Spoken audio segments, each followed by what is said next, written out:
Right now, you have a memory playing in your head. Maybe it's something from last week. Maybe it's something from years ago. A moment you've replayed so many times it feels carved in stone. You're certain it happened exactly the way you remember it. You're wrong. Not because your memory is bad, not because you were distracted or drunk or half asleep, but because of something your brain does every single time you remember anything. It rewrites it. And the more you revisit a memory, the less accurate it becomes. Scientists have known this for decades. Most people have never heard of it. And once you understand how it works, you will never fully trust your own mind again. Let's start with what memory actually is. Most people imagine memory like a recording. Something happens, your brain captures it, you store it.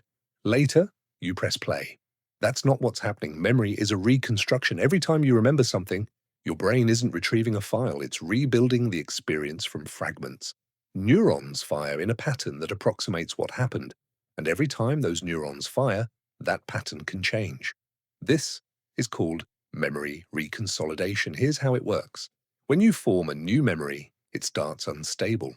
Proteins in your brain link together to encode the experience.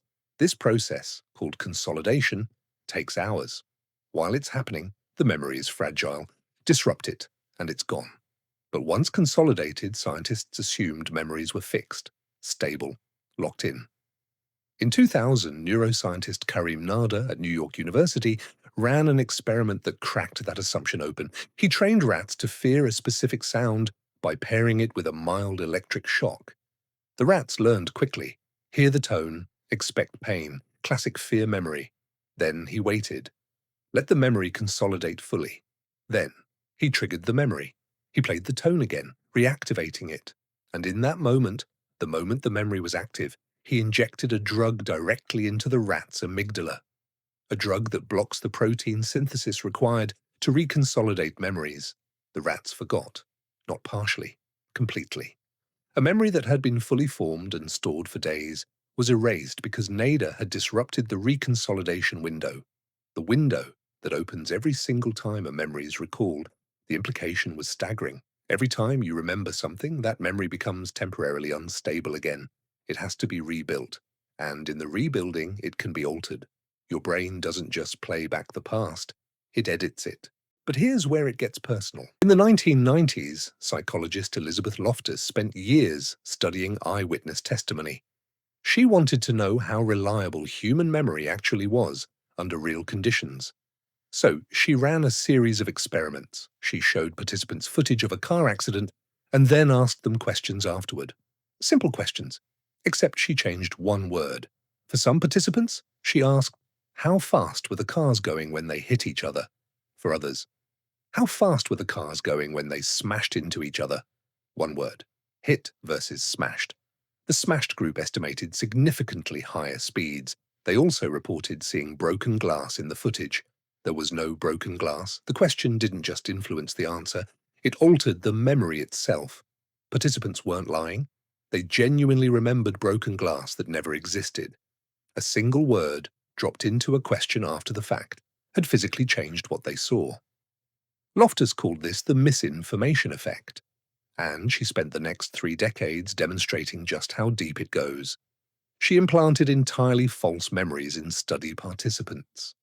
Memories of being lost in a shopping mall as a child, memories of a childhood hot air balloon ride, memories of spilling punch on a relative at a wedding. None of it happened.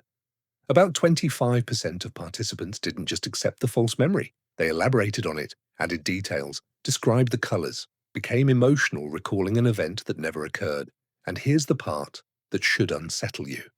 Those participants weren't weak-minded or gullible. They were ordinary people, people exactly like you, with memories they were completely certain about, until they weren't. Your memory is not a record of what happened. It's a record of the last time you remembered it. And every person who has ever described an event to you, every witness, every friend retelling a story, every version of yourself explaining your own past, all of it filtered through the same broken machinery. But there's one more layer, and it's the one nobody wants to sit with.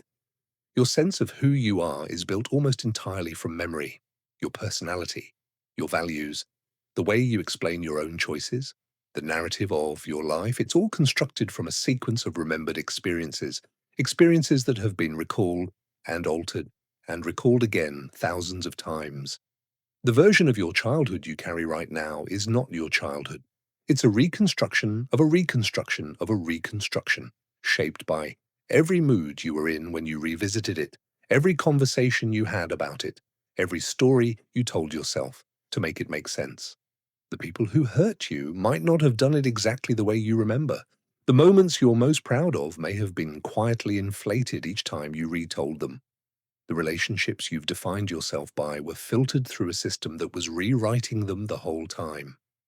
Think about your most important memory, the one that shaped you the most.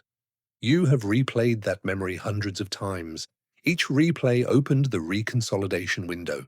Each time your brain rebuilt it, something shifted, something was added, something was smoothed over. The version you carry now is not the original. It never was. This is not a malfunction. This is by design. Reconsolidation exists because a flexible memory is more useful than an accurate one.